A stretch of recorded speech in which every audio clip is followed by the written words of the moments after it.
Well, hi again, everybody, and welcome to Inside Furman Athletics. Kind of a bonus edition, or a makeup edition, I guess. We were supposed to do one a couple of weeks ago, but the boss's schedule was a little blown. Of course, everybody's schedule was a little blown up in the last couple of weeks. So yeah, the last couple of weeks, Dan, have been crazy, and we were just laughing. We'll get to our conversation with Jackie in just a second, but before we get to that, I want to thank Dan for his heroic efforts the last couple of weeks. Going all the way back into November, we've had so much going on. You've got football games and basketball games and volleyball tournaments, and Dan might have done the most courageous and semi-ridiculous, Dan. I wanted to encourage him to do it, but Dan drove to Texas to go out and broadcast the football game. And if there's not a greater sign of his dedication, he had a family matter to tend to, and then decided to drive all the way to Texas. And I was doing the math. I'm like, it's all right, 17 or 18 hours to get to San Antonio, and you really only gave yourself roughly 24 to 28 hours to get there. So what a heroic effort to come all the way out to Texas and be there with us. But it's been a lot of fun, Dan, but thank you for everything you do. Bottom line was to be at the stadium 3 hours before airtime, and I was. That's impressive. So you do what you have to do. Yeah. I used to never fly.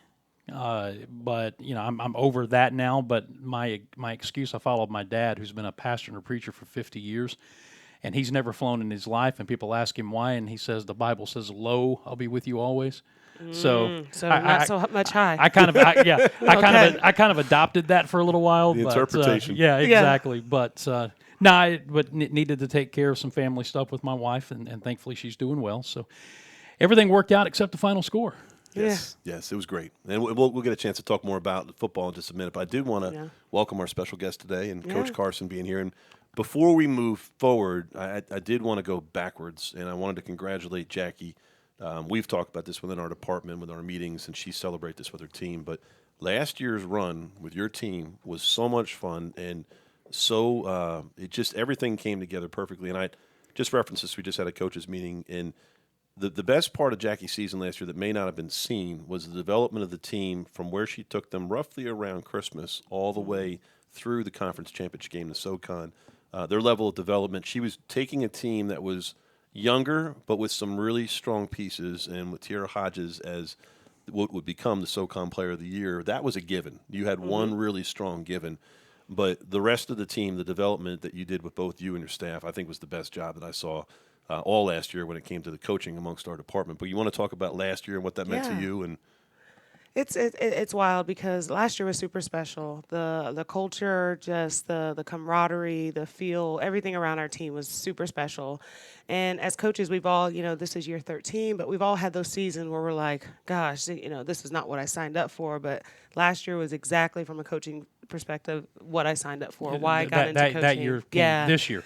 Yes, absolutely. Which we'll get to in a minute. Yeah, absolutely. But it was, I think the toughest thing about losing is that there was never a doubt in our mind that we weren't going to be the Southern Conference Championship. So I think we went into shock at the end, because going into the game, going into every game, I even remember telling Susie, when we lost the game here against Mercer, I said, I'll see you in a couple Sundays, and so when we met right before the game, she said, you said we're going to be here. I said, I know. And, and we just believed wholeheartedly we were going to win that game. And then we just kind of hit a buzzsaw in the third quarter, and we never had foul trouble from Tierra Hodges, and we lost that game. And, it was such a powerful moment for our team, and just, again, it propelled us into another postseason, but super proud of just that effort from last year and how it's propelled us into this season. So. Yeah, and I have the fortune and also misfortune of going through those moments. We had one of those with football, where that feeling in the locker room that you have at the end of a season, and was in the locker room with you and your team and Bob and his team at the end of their seasons. And when you're that close, that it just is a matter of inches, and a matter of circumstance. It could be a foul, it could be a play, but in terms of what you went through with that team, you did a masterful job. Thank you. Getting where you needed to be. But do you sense a pattern here? I hope so, except for the losing part. No, well, I'm saying, who's in the locker room at those moments? Uh-oh. So maybe I'm there because it's the end of the season. Okay. But the good thing is we're all in the locker room, so that's a credit to him during those games. So there's a lot of us in those championship moments, so we'll give him credit for that. Absolutely. So now we fast forward to this year, and you and I did this about a month ago. Right. And this was one of those not what I signed up for beginnings of this season, Right. right? How have you weathered that to this point, talking about the 2 season-ending injuries to 2 top-flight players? And not everyone might know, and I wanted to share that because I think it's important for people to know. I went to a recent game, and I was sitting with our president and some Connie Carson and other members of our administration were there, and I said, look at Jackie's bench, and I said, look to the right, and I said, look at all the people that are dressed, not in uniform. Right. They're dressed in street clothes. I said, that's actually 3 of her starters. That's a lot of her team. I said, some people aren't even on the bench that would be here. Right. So I said, as you're looking at Jackie's team, so the team that's on the court is not the team that she was necessarily intending to play. Right. But the team that's on the bench is a lot of your go-to players. But you want to talk about where you're at with everything, just because this group may not know everything that. Right. No, you mentioned it's not necessarily what I signed up for, but in a way, in coaching, you know you're going to be hit with injuries, and you know you're going to have those misfortunes. The part I didn't sign up for was that it was going to come in bulk at one time, because we all know as coaches and in athletic departments, you're going to have to weather some storms like that with injuries, and it was really tough, and it was tough more so mentally just to lose the caliber of players that we did from a Tate Walters and an Nevaeh Henley. Obviously, Tate's an all-conference kid. Nevaeh was all rookie team last year. And then we just had like a string of concussions, unfortunately, which is, a tough part of our game. And then we've had knees. And, I think the tougher thing is we, for a while, we're just trying to figure out what's the next blow. And that's what one of our girls said. She's like, I just feel like everything just keeps coming. And once we get past one, there's another one. And then there's another one. So I think for the toughest part is not even coaching this year, is the psychology, the mental with this team and getting past it. But they're enduring. They're fighting. I think the other tough part is we'll have a blow and shoot around. Like against Florida, we went into that shoot around and we're preparing. And then Sydney Ryan didn't play, And so it's just like, good gosh. So, so we didn't even have time to prepare to adjust. Our post players had no subs because, unfortunately, majority of our players that are hurt right now are post players. So Jada Session and Grace Van Wright are playing with no post sub. We had Evie DePietro subbing in at the 4, and she's a 5'7" guard. It's just like it's been kind of crazy. And so just proud of them. Well, I try to give Jackie some of the upside in terms of what we're seeing. And we obviously know that a large amount of your roster's out, and hopefully some come back as go forward. But what I've been really encouraged by and enjoying is that the style of play has been really exciting. It's almost that you've adjusted certain things, but your team's flying up and down the court. They're shooting threes like they're the Golden State Warriors. I mean, they have a lot of confidence in terms of who's out there and what they're doing, and you have what I would think would be an all-conference player in Grace. I mean, you've got some really good pieces, but we know at this level that it's sustaining that is going to be the hardest part. But you want to talk about you just set a record, or you tied a record with 103 points in the last game. So yeah, it's we kind of laugh and we're like, what happened if Grace didn't work camp? Because Grace, as most people know, was scheduled to graduate and she wasn't returning. She just wanted to move in with her next segment of her life, and we respected that. We knew that early coming into it. And she came back and worked camp, and we had, because we have summer access, we didn't have a great practice. So she came in and was telling me about something with camp. I was like, Grace, don't you want to come back? Okay, this is like adult stuff. It's overrated. She's like, can I? And that was in June. We're like in warp speed. Within 30 minutes, Grace Van Rye was back on our roster and setting up for grad school here at Furman with our strategic design program, which is phenomenal. And so thank God she came back. But, her leadership has been great. Sydney James has been battling injury. Yes. She was out all summer. So trying to get her rhythm back has been, phenomenal. But really, it's that we've thrown our freshmen into the deep end.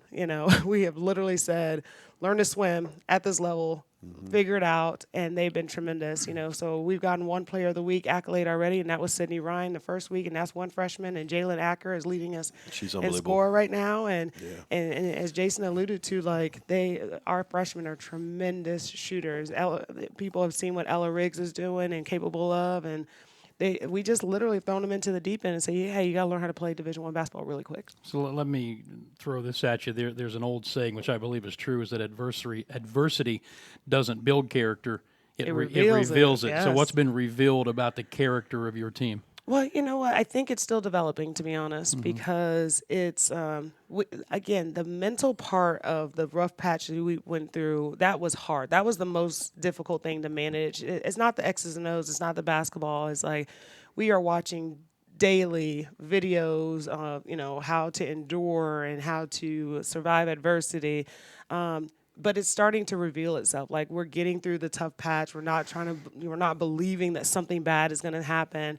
We had a great stretch, a game last time, where we're celebrating every win. So that if that's a win in practice, winning a drill, if that's, somebody coming back from injury, like if that's just, everything, like we try to purposely go over all of our game goals. And if we only get one of them, we're going to celebrate that one game goal, So we're finding the positives in every loss. We're finding the lessons so we can build. Film session has been more positive from the result. They're not taking it personal. They're saying, okay, this is how we build. I think the mindset is just shifting. So I think that's what has been revealed, is that they can still endure. Even though there's tough times, we can still endure, build, and develop so we can be good for conference play. Well, and I love the celebrating the win, every win aspect, even if it's a drill in practice, because as I've told you before, I probably have seen more of your women's basketball practices than any practice on campus, simply because of when I'm setting up for a men's basketball game, you guys are out there. So I see the accountability. Right. I see Jackie Carson getting them on the line and them doing it when things don't go well.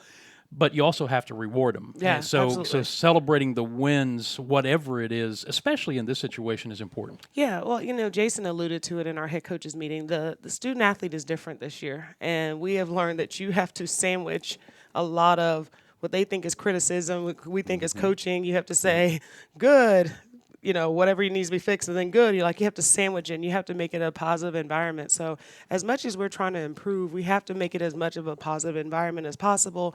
Playing music, and we've done rock paper scissors, and just it's crazy stuff. Because it is a tough time to go through it, but you have to find and reveal back why you play the game, and I have to reveal and remember why I'm in coaching, and then it's just stuff like that, and having a good support system. So it's great that, Jason, our administration, everyone knows what, the hand that we're dealt right now, and we feel very supported. And our girls are starting to see that, hey, we can still accomplish our goals. It's just a little different path. So it's been good. And that's what's interesting about the next couple of weeks, because whereas most students, I just ran into one of our football players, he had his last class, he literally was in the football building saying goodbye. Yeah. He's done. So he's graduated, and he's got his whole life ahead of him, which is amazing. But whereas other students right now are preparing to end, you're actually preparing to increase. And concerns you have is, how do I even practice the next 3-4 weeks if I don't have my full roster? But as you look ahead to the next couple of weeks, what are some of the things you're focused on as you prepare for pre-conference play? Yeah, so we go on the road. We have our December schedule is pretty loaded up with just high-quality teams that are kind of all doing the same thing, which is finding their ways. So if you look at the win-loss column, it doesn't reveal the type of teams that we're about to face. We're all kind of going through that adversity.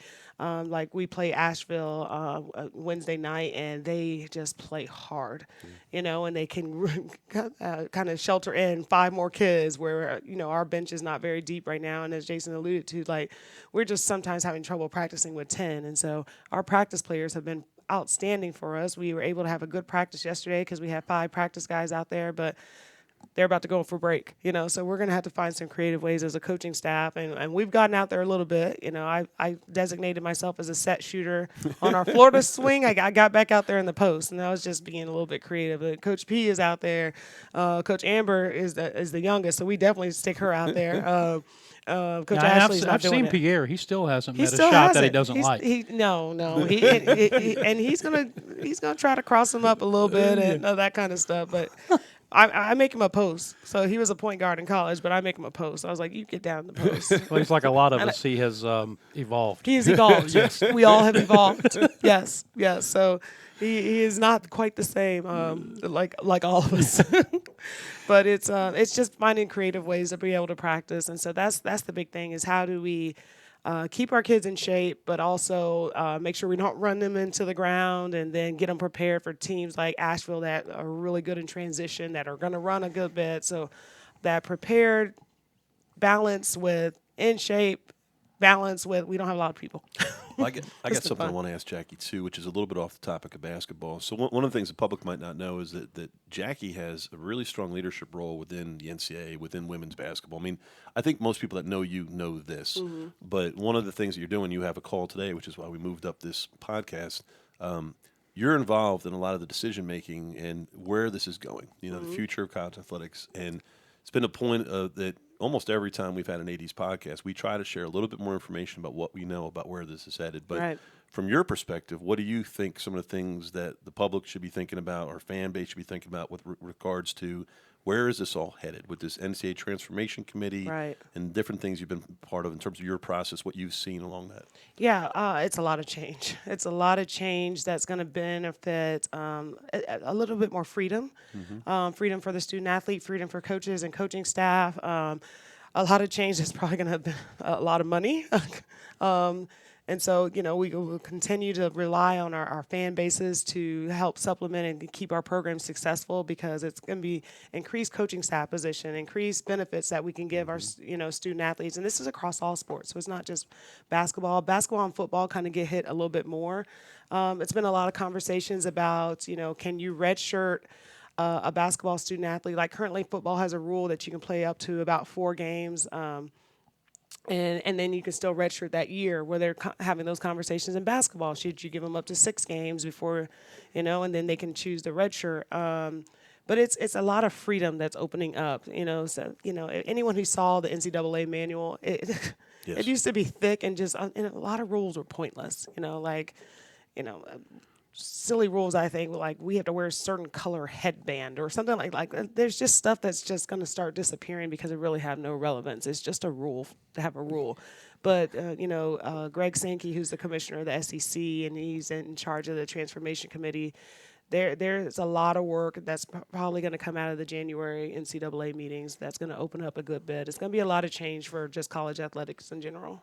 Yeah, the NCAA rules manual, it's ridiculous. It's like a doorstop. It's a lot. Yeah, and I was laughing when you were talking about that, because it brought to mind when we got back to competition in COVID, because nobody else was using any of the company cars. I let Tom and I take one of the Toyota Priuses and go on the road with it. Well, I'm this type of person that if the clock in the car is not right, it drives me crazy. Yeah. Okay, how do you set the clock in the Toyota Prius? Okay. Tom, get the manual out. Yeah. The Toyota Prius operator's manual is over 700 pages. You got to understand how that thing works. Do you know how we got the clock set? Hey, Siri, how do you set the clock? Google or Siri. But the point is, they could have taken a lot of the air out of that thing, I'm sure, and the NCAA appears to finally be doing that. Yeah, absolutely. And that's what it is. And a lot of the rules are honestly coming from the student athletes. They have a ton of student athlete input. So many focus groups just from the student athlete. They formed a lot of committees. There are certain committees where a student athlete is on it and no coaches are on it. You know, they have the power right now of what they want to see in college athletics. And I would say the group that has the least amount of power is coaches. So the administrators, the faculty athletic reps, the students, they're saying what they want, and as coaches and as, you know, program leaders, we're going to have to adjust. The one positive I think that's out there is that I think for a number of us as we're looking at this, we were anticipating potentially like a landscape change. You know, like what did it mean? What would be the definition for Division I? You know, Division I's multiple, Division II, and I think the one thing that's good is that you alluded to, and we talked about it a little bit in our coaches meeting, is that a lot of this is legislation right now, and it's intended to actually just be for real. It's just that here's some changes in recruiting legislation, here's some changes in financial coaching legislation that just opens things up. But I don't think we're going to see this colossal landscape change, and part of it is I just don't think there's enough time for the committees to even consider what these things are. So I actually think it's a good thing for Furman, and I think it's a good thing for the NCAA that, you know, there was a concern about, is this going to break off here? Is this going to look like this? And I don't think that is where this is headed. And I do think what they're sharing with us, even though it presents its own challenges financially, is realistic, and it's okay. It's good. And I had the same concerns. You know, basketball is the one sport, it's the biggest sport that has the highest membership, you know. So when you're talking about from a football standpoint, at FBS, FCS, and FBS breaking away from FCS and no longer having those guarantee games and stuff like that, that has such a financial impact that trickles down all the way to, FCS budgets. If we couldn't play those guarantee games because now they're in their own department, like imagine what that could look like from, a mid-major standpoint. And also, it just takes away the fun of the March Madness, the environment that you can create by, basketball season. To me, March is the best time of the year for sports. I don't care what sport. I love all sports. I love, especially college sports. I'm such a fan. I was going crazy. I had probably people looking at me crazy in the parking lot of my girls had indoor soccer, but I was watching the football game, and I was literally screaming in the parking lot that somebody thought. So I love all sports, but March Madness and the upsets and the mid-majors and, that environment is something special. So I was scared that the transformation committee there was going to be something that came out of that could disrupt it. But actually the conversations a lot have been how can they expand the pool or expand the number of teams in the NCAA tournament. So that is something that's also being talked about on the men's and women's side. So speaking of March Madness, we actually had our first operations meeting last week with the members of the NCAA and the Bon Scores Wellness Arena. We are so excited, and I was going to get your take on, we are one of two sites, us in Seattle, Greenville and Seattle, that have an opportunity to host the women's Sweet 16 and Elite 8, and it's going to be amazing. And it's different than it is in even the men's format where there's 4 different sites for this. It's only 2 sites hosting both. But tell me how excited you are about that and what that means for women's basketball. It's unbelievable, not only because I'm a big fan of the format. I like being able to watch as many games as possible, especially those level of games and the coaches in those. But to have it in Greenville, South Carolina, that's phenomenal. This is the first time. This format has been talked about in our meetings and the oversight meetings for a long time. And to see it come to fruition in Greenville is phenomenal. And Beth Paul at the Well has been phenomenal ambassador for women's basketball all the way back to the SEC tournament. When we won the SoCon championship, we actually won it in the Well. It wasn't the Well then; it was Bilo Center. So, but we won our championship in that venue. So I've always felt like it's just been ingrained in us, especially for me because I've won a championship there. And what Greenville has meant for women's basketball and how it's embraced it and celebrated it and just the fan base travel, it's just a phenomenal place. So to be able to host the first time ever as one of 2 regionals and, 4 of those teams, I mean, you have 2 of those teams go to the Final Four. Like that's crazy. So you like the idea of it being 2 sites instead of 4? I love that. I love that. I think what's better for a fan than to be able to see those level of games. And the women's side is a little bit more intentional about trying to have those fan bases a little bit closer, local. So, I mean, it eliminates a lot of travel, more people coming. The environment is great. So for women's basketball, it's so much better because you're going to have, even the way it's set up, you're going to have the opportunity to 2 games on a Friday, 2 games on a Saturday, championship on a Sunday, championship on a Monday. Like, you're going to pull all these different groups together to really enjoy this as opposed to spreading them out. Right. And ticket sales have been great. I think the support's going to be great. This place will be off the charts if South Carolina's playing in this region. But we got double the chance of making that happen. So it's absolutely. Awesome. The only downside, and I know you were at the lunch with Greg Sankey to the SEC being here, is that I would love to have our conference tournament at the Bon Scores. I know, and we're at the same time, so that's a bummer. So that'd be the only downside. It's great for women's basketball. I think it's great for the SEC, but I think it says a lot that the fact that the SEC is coming to Greenville, choosing to be here. I would love for our men and women to have our Southern Conference tournament there, and that's something if they ever decide not to do it, we might be ready for it. Yeah. So. Well, they went away from it last year, and SEC went to Nashville, and it was not, and they quickly came back. Yep. And they talked about it, they talked about the experience that Greenville gives for women's basketball and the experience that Greenville gave for the men's tournament and the NCAA tournament. Like it's Greenville's just having the airport so close by, the downtown, the economic boom that has come to Greenville since, I graduated. It's just phenomenal. It's so centrally located. They talked about, is it going to still be able to be supportive, of the SEC tournament when when Texas and Oklahoma get here? But I think by that time, the way we all see Greenville, there's probably going to be 20 more hotels and everything is going to be great by the time that happens. But, to Jason's point, if they do decide to leave, I would love to talk love to jump on yeah, that. Hey, we're here. So are we going to let her get out of here without? Well, she's got NCAA calls. She's got a coach. She's got all I these. know, but there's one particular thing we need to talk about. The fact that you need one win. Yeah. See, I've got it up on the screen where people can see on the left side. You're sitting on 199 for your career here at Furman. Yeah. That's a milestone coming up. That is. And you know what? It really has everything to do with the players, the assistants, just the support we've had, just how we continue to elevate the program. It's a blessing. You know, I know it's tied to me, but it's really just a program award. And so I'm thankful to have been here that long. I'm thankful to have the, the buildup of this program. You know, it means more as an alum, probably to have our alumni base feel really, really proud, regardless of who coached. And, you know, we're really intentional about building the foundation. We have scout quizzes where we ask our girls about alumni stuff. You know, like our last quiz is everything about our last opponent, and then the last question is who's the all-time leading scorer for Furman women's basketball. So they know the history. So I'm just really proud to be a part of that history and to get 199. Are we sitting beside her? No, I'm second. No, yeah. Second. Yeah. Everything is twos for me. 22. I'm a second. Now I'm second in rebounding because Tierra Hodges. 200 wins coming up. Yeah. But you're first in the Carson household. I am. Well, you know what? My two daughters. So once again, are probably they're ahead. they have probably trumped me. So I just want to say on my part, we're thankful for you. We're Thank thankful you. for your leadership, everything you do for Furman. You know, Jackie at times will say this too in our coaches meetings or other times.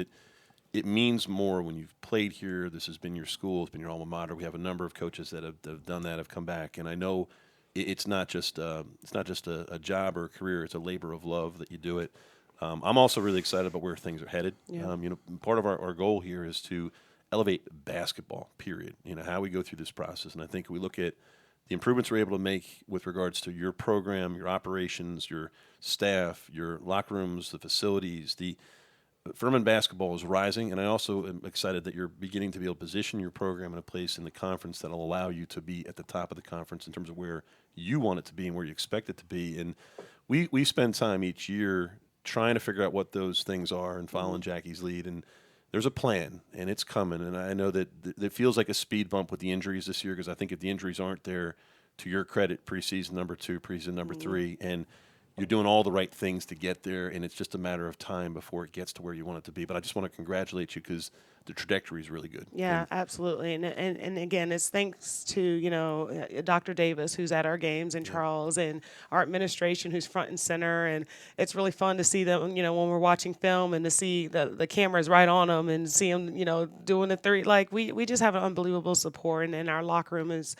an office space. You know, we had Holly Wilkins came back this past weekend, who had a great career here, and she's like, gosh, I wish we had all this, you know. So when you hear former players, and I mean, Holly only graduated about 4 years ago, and when you hear players come back, you know, and just really appreciate what is continue to build in the program, is something special. And that's my mama Carson in me, is I want these ladies to have more than what I had. You know, it's like what we do as a parent. Like, I want them to have more than what I have, but I also want them to experience that championship. Yeah, it's coming. Yeah, it's coming. It might not be. This is without Tate, you know, in particular. I mean, Tate's leadership and her ability to score is going to make it really tough. But the rest of the team and all the pieces, we see it coming. Yeah, it's coming. So we're proud of them. On the road Wednesday at UNC Asheville. This is going to be dropping early afternoon on Tuesday. Wednesday, UNC Asheville, then at Coastal Carolina Sunday. Yes, yeah. So 2 tough road swings. Both teams play very, very well at home.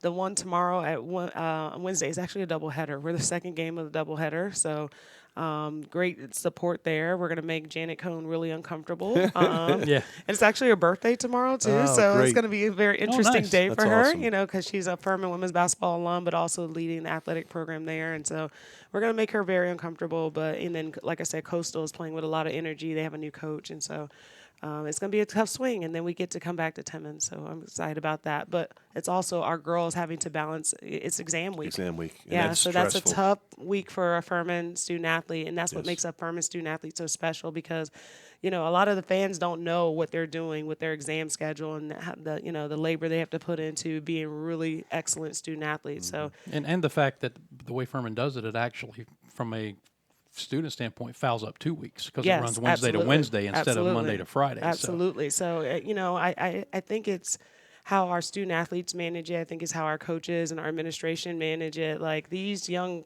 folks are pouring so much into both the excellence in academics and excellence in basketball that, they don't see, a lot of the fans don't see the work that they're putting in behind. But this is a pretty stressful week for our student athletes. So we're going to try to support all of our girls as much as possible so they can not be so nervous about these A's. This week's harder than next week. Right, I mean, absolutely. every student says the same thing. It's the last couple classes. It's the assignments that are due. Some things are due for them before they get to finals. Right. And this is a hard time to be a Furman student. It doesn't matter what you do, but it's a hard time.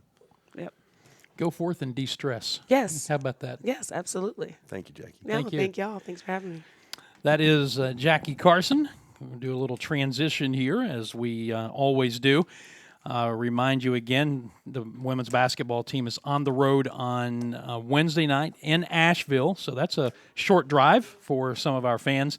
And then back on the road at Coastal Carolina on Sunday before returning home next week. Get Jason back and situated here as we get set for half number 2. I'd probably help if I turned your microphone up. Well, I really enjoyed that, and Jackie's really special. We're really lucky to have her at Furman, and the people that support her. It was really telling at the Hoops and Heels event this past year. I mean, Jackie's star, it continues to rise in women's basketball in Greenville. There's a phenomenal impact that she makes, and the people who are closest to her can feel it. They can understand it. They can see it. And truth be told, women's basketball here at Furman has not always been the easiest job. It's a challenge, and we're looking at comparisons of where everyone else is. She's got different things in the conference. Like the coach at Mercer has just been off and running with her program for a while, and there's been some upstart programs that are there. But as we continue to invest in basketball, that's where you're going to see a rise in these programs. You look at the work that Bob Ritchie's doing with his program, and the high tides lift all boats. So we're going to see the same thing with Jackie, and I know that she is devastated by the injuries that she's had, and she's definitely got challenges as she moves forward. But this was a year she's coming in preseason 2-3 and with a lot of opportunities. But Dan, I just want to segue real quick before we get into the questions, and the questions are awesome. You sent me a great list, so it'll be a good conversation. But just want to give a shout out to what I talked about with our coaches earlier today. This has been a great year for Furman. A great year for Furman athletics, and I think the student athletes deserve all the credit. They've been awesome. We've had great commitment, great achievement, great camaraderie. I mean, just it's really been really special for our coaches, our staff, our people to support them. And I think this weekend really shows that everything that football was able to do, just an incredible run by Clay Hendricks and his team. And what's heartbreaking about it, we were talking about before we got in here, is that when you're that close, you just know that you can keep moving on, and I think that's a tough spill. It's a tough pill to swallow when you go through it. But that's what Jackie went through last year with women's basketball. It's what Bob went through with men's basketball, and even volleyball. Like our volleyball went all the way to their championship game. They got better as the year went on, and finished hot on a winning streak. And also need to give shout outs where they're due is that in addition to football, competing in a Sweet 16 at the highest level in their respective competition, for the fact that men's and women's cross country winning 10 straight championships. I think we addressed that the last time we were here, but to have 2 All-Americans come out of that process for their program speaks volumes to the success that they've had.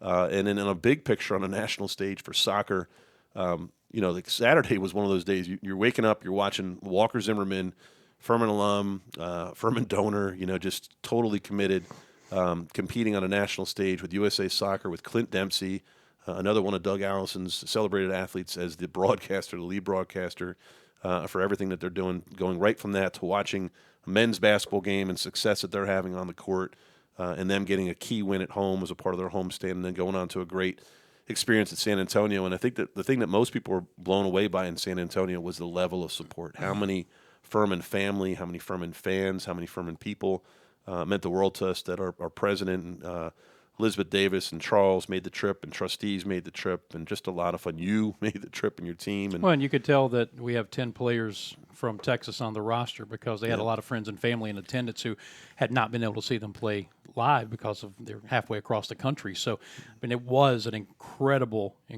purple wave that was there in San Antonio. Yeah, and our commitment is to get to Frisco. You know, what I love about Clay's team room is it right there, right up in front on the board. I mean, it talks about winning a national championship, and I know those are some of the questions we'll go through when we talk about questions from fans, but the commitment's there. You know, Furman's been committed. Furman will continue to be committed. And what I like to see is that some of the things that we've been doing that may not be seen, some of the policy decisions or administrative decisions or support decisions around these programs, little things, just like a master's program that didn't exist 2 years ago for Furman, has allowed us to open the door to opportunities with football, with basketball, with other sports that's allowed us to make that progress. I think it's really telling, too, when you go through a football season, you have this great success. And, you know, on Saturday, the guys are in tears in the locker room and flying home on a plane together. And on Monday, you got the portal opening up. I mean, there's so much transition opening up when it comes to college athletics and college football and the amount of different things that are taking place. I think it's important for our fan base to know that one of the strengths of Furman has been the ability to retain student athletes. The greater majority of our student athletes are choosing to stay at Furman, compete at Furman. And sometimes when you see a student athlete go into the portal, you may see a graduate that goes into the portal because they're actually seeking to get a graduate degree and to use athletics to try to get a scholarship to get that paid for. And that's a good thing, too. You know, we can't be selfish with our talent. We've got to get to a point when people graduate that we've got to present them with an opportunity here at Furman. We also got to enable them opportunities for their own careers and their own goodwill to move on from here. But then we also have the ability to replenish and replace talent with where we are. So that's an important thing that's going on at Furman as well. But things are really good. Before we get into all the questions, I do want to give, and ask for help with the fan base. We just talked about how stressful final exams are for our students. The next week and a half for everyone will test our ability to pack the gyms, particularly when the students are in finals. I think tonight in particular is going to be a hard one to drive. You're going to drive student attendance on the last day of classes. It's not easy, but we will continue to push and try to get people here. But to support men's basketball on a big homestand here is really exciting, and we're going to need our Furman faithful to come out. We're going to need your energy as a part of this.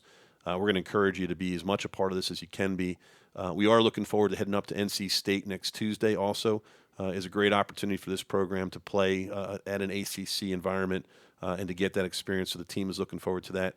And for those of you that haven't had a chance to learn more about it or participate, on Saturday, December 17th, South Carolina, Furman, and Clemson will play in successive order in Greenville as a part of the Greenville Winter Invitational, which is an event that we've partnered on, and would greatly appreciate everyone's support, because that game's sneaking up on us overnight, and it's a great, again, another national opportunity against another mid-major program that's really good. But for us, this is a really interesting period of time for us as we transition more fully into basketball season without having football on Saturdays. But if there's anything I'm missing, Dan, otherwise we can get into questions and go from there. No, I think we need to hop into those because of the time frame, and the first one is about football and wanting to know. And everybody wants to spend money that somebody else has, right? It's the easiest money to spend. But asking about seizing the momentum of this year's football program and making, as they said, quote, a significant financial investment required in the same areas and others to get us back to our former level of competitiveness, SoCon football dominance, and a top 4 national contender every year. Yeah, I like this question, and I appreciate how it's being asked. And part of when I read it that I was really proud of is I actually think a lot of that question's already been answered. And what I mean by that is that the commitment is already there. And the investment by the university, football as a priority in terms of what we do, you got to look at it in a couple different phases. You got to look at our coaching staff and how we prioritize coaching. You got to look at operational budget in terms of how we spend and what we spend on. And you got to look at, scholarships and what we do there. Is that Furman is competing. We're looking at this to be the SoCon champ year in, year out in terms of our investment with the program. But then the other piece of it, too, that's really exciting, and this is something that Clay and I have worked on since I got here, is putting the pieces in place so that Clay can make decisions and Clay can act on things that he needs to do, and having the resources to do that. And that's where our Furman football donors have been really very supportive. Mm-hmm. In recent years, there's been a number of great gifts that have come in to support Clay and to really empower him. And this kind of comes into philosophical conversation. It's kind of a similar conversation we have with men's basketball as well, is that, our two revenue driving sports for us is football and men's basketball in terms of things that we do as a department that we know lead the way. But a number of conversations when I got here for Clay is like, what do you need? What do you want? What's important to you? And a lot of the focus for Clay has been infrastructure, is to invest around the program, to give him access to funds, to make decisions, to do things when it comes to staffing. I think you look at the staff that he put together this past year is one of the best things that he did, is being able to put those people in a position to be successful. I think you look at the spend in terms of things that we do around the program and Clay being able to make decisions, he's doing that. And I also look at what we're doing around scholarships and creative funding there. So I think those things are in place. I think what's interesting about that question is that the answer to that question is yes, we're doing that. Yes, we're committed to competing in that way. And I think you look at the success of this team is that they're right there. They had the trajectory to be time on the clock, a holding call, who has the ball last, how it all comes together, an interception here, a play there. We're right there and still probably playing this week. So, the football is in a great place. And then it's up to Clay and his staff to continue to identify the things that are important to them to move things forward. I think at a private school, when you get to this place, is we have to strategically figure out what's most important next. And is it the continued investment around the program? Is it an investment in capital projects? I know that comes up about, should we do this West End Zone, project? Should we do, should we do this, project for the FFPA? Like, should we do an indoor facility? I think that's where the conversations that Clay and I have moving forward determine what are the most important things that we want to do, need to do. There's some structural things in the stadium that we're going to address and get working on that I think require some immediate attention in terms of the fan experience. But I actually think the plan we have in place for football is in a really, really good place. I think the same thing speaks to scheduling, is that over the next few years, I've said this on the previous podcast, is that my philosophy as an athletic director is to put our coaches in a position to be the most successful they can be, which means they've got to look at the schedule and figure out what's most important to you. My first year here, we played 2 FBS games. We played at Tech and we played Georgia State. And I remember Clay's feedback to me as the head coach saying, hey, I think we get a little bit beat up by this. These 2 games actually might hurt us as opposed to helping us in the long term. I'd rather play 1 game. That's a philosophy that he has, and it's something that we can support. And, when you look at other schools, they might say, well, why are they playing 2 FBS? Well, maybe their administration's saying we need more money, we need more revenue. That's a real thing that happens with those games, whereas we're at a point for Furman football, we're looking at it that what gives us the greatest opportunity to get to win a Southern Conference championship, to get to the FCS playoffs, to have continued success. I think it says a lot about Furman, the fact that we were able to compete for and bid for a home playoff game here. I think they gave us an advantage, and we went out to San Antonio saying we want Furman to win, we want Sacramento to lose, and we want to host another home game here and give us the best chance to win and continue to move forward was our goal. And we're going to continue to do that. I love where Clay's head's at, because Clay wants to compete to be a top 8 seed. He wants to be one of the top 10 programs in the country. He wants to have the ability to get that bye. He wants to continue to move forward. And laying out a plan when it comes to his program, his scheduling, that really the head coach can make decisions about what's most important to him is exactly where we're at right now. Well, that segued into one of our other questions, which you've already answered part 2 about will there be games against 2 FBS programs. So likely the answer is no. But the first part of the scheduling question was about Kennesaw State moving to FBS next year. Will that game that's on the schedule still be played? Yes. Yeah, that game will still be played. And we called after we got the question from you just to confirm that that's the case. But that is the case that as of right now, today, and everything we've communicated with them, that is being planned. And then as we look ahead to creative scheduling, the schedule's been done for a while. There's a couple gaps that are here and there that you have when you go through scheduling process, but this schedule's been done for a while, and it's complete through 2025. And then the point of focus will be, what does Clay and what do we want to do moving forward with regards to out-of-conference games, and how do we want to schedule them, and what do we want to do moving forward that gives us the best chance to continue to be a top 10 football FCS program, and give us a chance to continue to be a Southern Conference champion and do all the things that we need to do along the way. And, from a conference perspective, we were pushing for 4 teams to be in the FCS playoffs. And quite honestly, if Chattanooga hadn't lost their last game of the season, they were in. They would have been one of those teams that had been in, and they had a rough end to their season. Mercer was the 4th one, and Mercer had to beat either us or Samford to get in, and they didn't. And Had they beat Sanford in the last game of the season, they could have made an argument for it. But there was 4 schools that we were pushing for as a SoCon, and we want to be in that conversation year in, year out. We want to give ourselves a chance to win the championship, but also get an at-large bid to be in it. We are competing against other conferences when we look at other conferences in terms of what they do. One of the other parts of that question was talking about potential expansion. Those conversations are happening with the commissioner and with the other ADs of what does the future of the SoCon look like. One of the really important things along the way was a decision to double down on exit fees to make sure that we're solid and together, because there is a lot of movement that's taking place and there are a lot of things out there.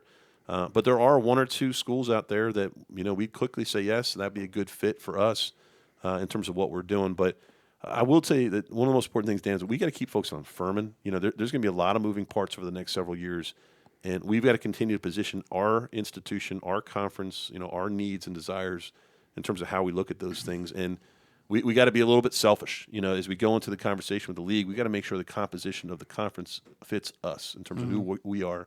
And we got to continue to promote our brand and our success. Like we want to be a better football conference than the CAA, and I'd make an argument that we are, but we've got to create that notoriety and that opportunity by winning in the FCS and getting more teams in. But I also think at large, the FCS playoff process has got to be looked at and revamped. I think there's a lot of things that take place there that are questioned and aren't really clear. And the best thing, lack of transparency, I think, is the biggest the biggest complaint that most people have. Yeah, like if you get a top 8 seed and go through top 16 and let the higher seeds host the game if they want it. If they can't do it, then let them opt out of it. But I think there's got to be a higher level of transparency and a higher level of process in terms of who gets in, who's selected, and that's not taking anything away from this year's field, but I think there's a lot of questions on this that need to be answered, and I think that's the same for any other sport that's out there, but just a little bit more transparency would help. Well, and just to kind of wrap that one up, also,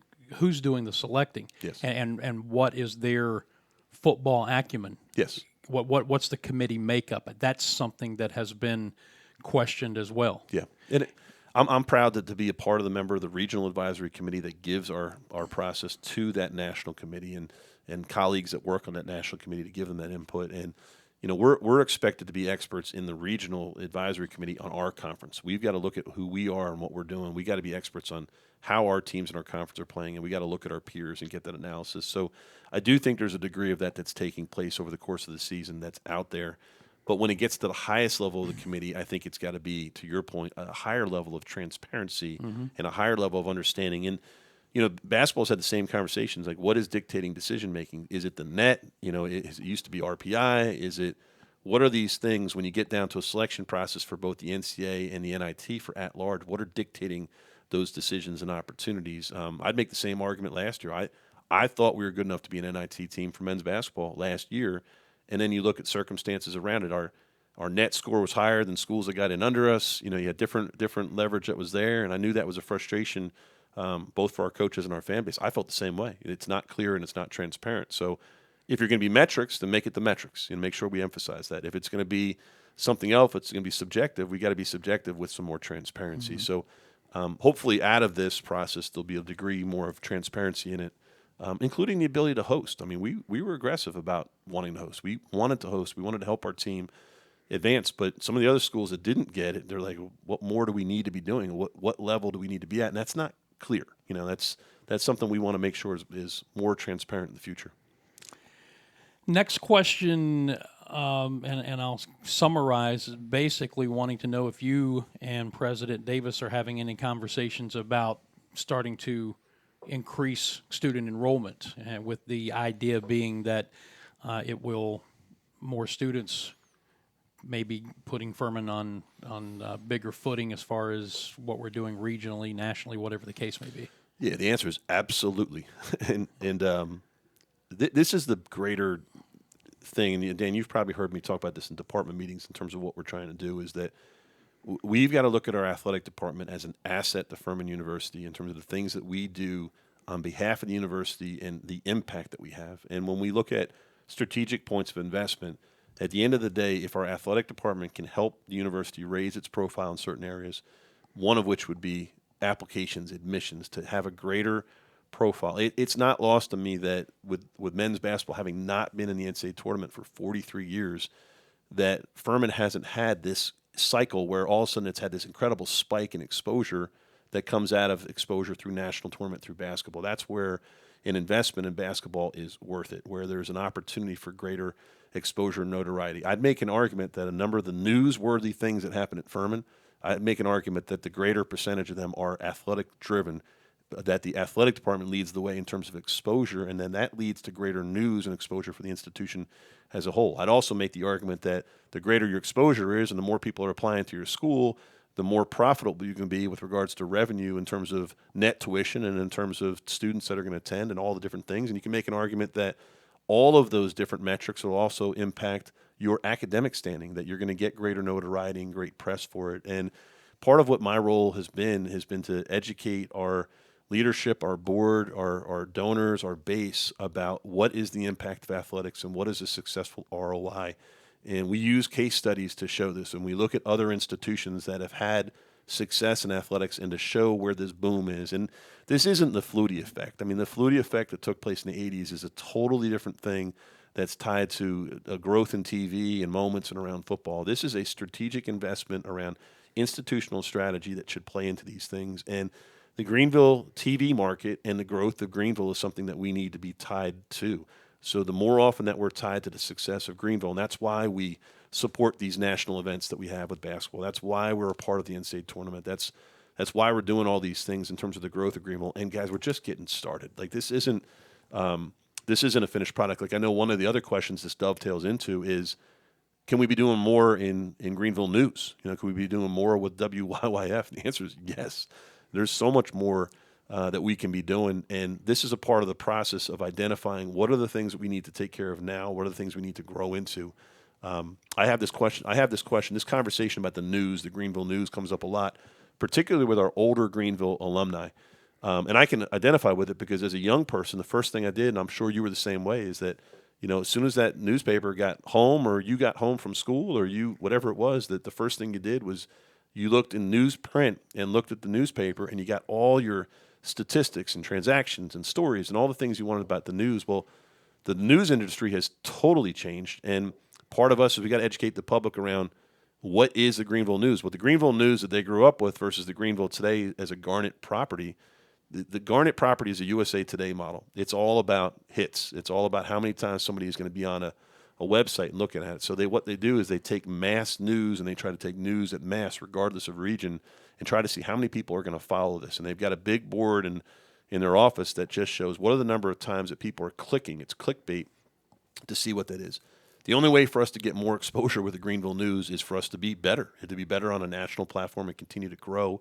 And that doesn't mean we can find our niche and we can't find our way to get greater exposure and continue to invest, because we are investing. It's one of the things that you bring up as our partnership with radio. Mm-hmm. One of the most important reasons for us to do radio is to be relevant in our market and for us to have listeners that support and follow our teams. And we get great feedback on you being on the air, and we get great feedback from Rob Brown and Mark Ryan, and our radio partnership is a huge partnership for us because it's putting Furman out there at a level in Greenville that people may or may not understand. Now, is everyone listening to the radio as a medium? No. Is everyone using the news as a medium? No.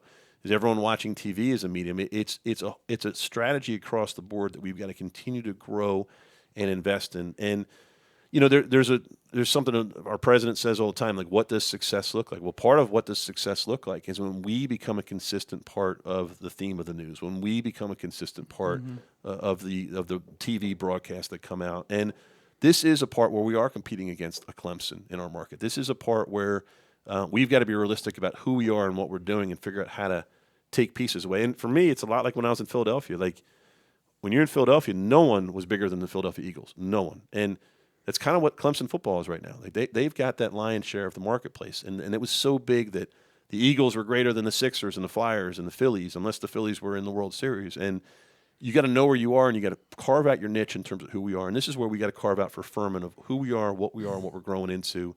But I think the question that's being asked is, are we attacking this strategically when it comes to admissions and institutional investment? The answer is yes. Are we trying to find ways to creatively carve out space for us in Greenville? The answer is yes. Like you were the one that when I got here, like, hey, I think I can get us on FM radio. This is going to be a big deal for Furman. Well, it is a big deal for Furman. And I love it. Like I tell you, I love listening to the games. I sneak away and try to listen to you guys during our games when we're in our own stadium, and I think that's impactful. But I would look at all these things as a larger strategy, institutional strategy, athletic strategy, and how do we grow and how do we get there. But the other question the fans are asking is, how can we help? Well, the more often you ask for more contact for Furman, where you can help as a fan is you can be our voices. You can be our eyes and ears. Like, where's the Furman content? Ask that question of the Greenville News. Ask that question of WYYF. Ask those things, put them out there. Send letters, send emails to other areas to talk about what is it that you want. And that's part of where we're staffing, is that we're staffing in a place to allow us to grow. Yeah. There's a growth proposition here. So all these things tie together, and the answer to these questions is yes. A couple of things to wrap that up to the newspaper aspect of things. And I spent just over a decade in the newspaper business, and one of the reasons I got out of it is because you could see where it was heading. Yes. My first newspaper editor, Jason, you'll love this.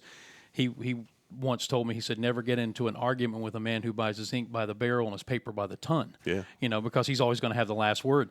Well, to that point, if I'm not mistaken, the Greenville News now, their press time for the print edition is like 6 p.m. Yeah. So you're not going to get anything in the print edition. They want you to go online. So for me, while what Jason said is accurate, you want more on greenvillenews.com. Go there, tell the people you want it. But we do have some people who are covering this program on a regular basis and giving it better coverage than it has gotten in the last couple of years than any time in my 12 years here, and that is Scott Keeler at the FurmanSportsReport.com. And lately, for the last 2 seasons, Monty Dutton's FUATT.com, covering it as a beat writer and not just football and men's basketball, trying to cover everything. Go to those sites, and you're going to get the kind of coverage I think that you're looking for. As far as television goes, I know WYFF and some of the others have been on campus more this year than any other time I can recall. And in fact, if I'm not mistaken, Julia Morris from YFF is doing a sit-down with Clay Hendricks today. Yeah, when that's going to air, I don't know. But it's coming slowly. But like you said, what's the niche? Who are you up against? And how do you make the noise to draw more? Yeah, and that's exactly what it is. And I think that one of the most encouraging moments to me this past week when we got on the plane to go to San Antonio was when Scott Keeler walked on the plane. And I thanked him for being there, and he thanked us for taking him. And I think that speaks volumes of what we're trying to do within Furman. And you look at the work that our marketing team's doing, our communications team is doing. I mean, just this past week, our advancement team started putting recaps together of all the great news. And that came from a donor saying, I'd like to hear more and read more and see more in a condensed space for the non-social media audience, for some person that's not on Twitter and that's not on Instagram. And all those things, I think, are moving in a direction. But, Dan, I agree with you, and I think some of this is just change. My family looks forward to getting the Sunday newspaper from Greenville News, and the kids are going through the comics, I'm going through the sports, and my wife's going through the articles. And I just think things have changed a bit, and we've got to continue to adapt and adjust. But with success with this football program and this basketball program and other programs as well in the non-revenue categories, we have opportunities, and we have opportunities to grow, and we got to keep pressing our foot on the pedal to go. But there's just more work to be done, and there's more opportunities down the road. But we get it. We see it. I think one of the questions, I just jump around in terms of what Dan says, is just talk about, growth in terms of conferences and what we're trying to do. And we've got to be really strategic about that we have a great conference. We got a great partnership for all of our sports teams right now. But we got to be thoughtful about growth. We got to be thinking about those things and figure those things out. And the end goal here is to have as much exposure as we can for a great institution and follow the institutional mission, that the institution is going to be dictated by what they do academically when it comes to enrollment, when it comes to institutional trends is the greater piece, but to continue to carve out our niche and continue to grow. That takes care, because you transitioned into a couple of them. The last major question was, does the athletic department provide any financial support for the Furman marching band and pep bands for their participation at football and basketball games? Yeah, that's a good question, and it's actually been a topic of conversation that we've had as a department as well. I think it's important for the public to know and our fans to know that the band is a student organization that does not fall under the umbrella of athletics. We've got to be thankful and grateful for what they do, which is why myself and our coaches go to their practices and thank them, and Clay Hendricks gets some gear, and we do different things that we thank the band. I think the band is a really tough thing that we've been working through relative to expectations, is that to the athletic person, you're like, we want you at every football game, every basketball game, and want to have you be as much a part of this. But the reality for them is that they are students and they do have other obligations. I think a couple Fridays ago, they had a Friday concert during basketball season that's their priority. They're a member of the music department. They're here to perform there. So from time to time, we do have that conflict. Same conflict came over Thanksgiving. We told everyone around football in August that we're going to have a great season and we're going to bid for a playoff game and we need you here after Thanksgiving. Well, the whole time we're thinking the band's going to be here, and the reality is they weren't going to be here because they're gone for Thanksgiving. So we have to live with what those things are. We don't provide a subsidy when it comes to student organization, when it comes to participation. There's not a stipend. They may have something that comes through their work study hours or their scholarships that goes through the music department that's separate from us. Instead, this is a relationship that we promote, that we celebrate, that we appreciate. We want the band to be a part of anything we do and everything we do, meaning that anytime we travel and they want to be with us, the answer is yes, we'd love to have you. Like, give you an example. I was trying to find a way to get our band down to Charleston to be a part of the basketball tournament and get them back here for football on Saturday. Sometimes it just comes back to logistics when it comes to their classes. It's the same thing with tournaments, postseason tournaments for basketball, and the same thing for football when they go on the road, that we want the band to be celebrated, appreciated, and we're very thankful for everything they do. But we don't control the band, and I think that's an important thing. These are students who give their time, and where we've got to continue to adapt and grow is that our department's working on this. What are solutions we have when the band can't be there? What are things we can do when the band can't be a part of something, over a winter break or during a holiday or in the future? Like I just saw the other day, the band is going to Ireland on St. Paddy's Day to perform in a concert in Ireland, which is awesome. Like, what a great experience if you're a member of the band. You're going to Ireland to perform on St. Paddy's Day. Well, guess where we're going to be on St. Paddy's Day? We're going to be in the NCAA tournament for the first time in 40-something years, and we're going to be competing there. We're going to have to figure out what to do when our band's in Ireland. We're going to have to get another band. And those are the things that we got to communicate about and figure out. But, we want our band to be a part of everything we do, including an NCAA tournament run for basketball. Well, we've got to be thinking that far ahead. We've got to be able to set that tone for what we want to do. But these are students, and we got to appreciate what they do and respect what they do and thank them for what they do. And then we got to work on solutions around this that allow us to be Furman and be our best selves as well. That was it for the major questions. We had the usual questions that we answer pretty much every time or get asked every time about Timmons updates and are you going to do anything with the end zone facility and that kind of thing. So unless you've got something there you want to address, we've pretty much hit all of the highlights. No, I think things are really good. I'm aware that there was a leak of photos that got back to me with regards to Timmons. I just would share with the folks that there's been a lot of work going on with Timmons for several years now in terms of getting the process organized and figuring out where we're going to go. A lot of these things are concepts, and then concepts are things that you got to fund, and then you got to get board of trustees approval, you got to get leadership approval, you got to go through the process. I'm really encouraged with where we are with regards to Timmons, and I'm looking forward to sharing good news pretty soon. But it's a process. It's a process that we all go through. But I'm excited about the direction. I'm excited about what we're working on. I would just encourage folks that if you see something that's not from us, it might not be everything or anything that we're intending to do. It's got to come from Furman. For something to be out there that's going to be legitimate and appreciated. It's the same thing with football. We're going to sit down with Clay and talk about where are we going with some of the projects, and we got to look at what's the investment that we want to make as an institution. Sometimes there's things that are driven by fans that we understand are important to fans, but we've got to look at resource allocation, prioritization, what's the thing that are most important, what are the things we're going to do. The key thing is you always want to have a plan. You always want to make sure that you're planning and you're funding and you're working and you're getting towards where you want to get to.